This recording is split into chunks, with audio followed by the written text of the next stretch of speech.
Абсолютно съм убеден, че повечето от вас знаят, че автоаптечката не е приумица, хрумка или лукс, а е изискване според инструкция на Министерството на здравеопазването от 2008 година.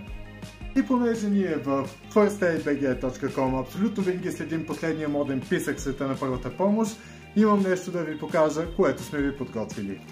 За тези, които искат да бъдат забележими и подготвени. Ярко и енергично и идеално за пътешественици. Елегантност и практичност в едно. За спокойствие и увереност във всяка ситуация.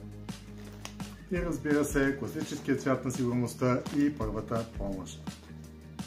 Ако скоро не сте си проверявали автоаптечката, може би сега е точният момент да го направите. Повече информация за аптечките може да намерите в сайта ни firstaidbg.com. А всички аптечки съдържат едно и също. Просто цветът е различен. Провери ли си автоаптечката? Нямаш. Какъв цвят искаш? Зелен?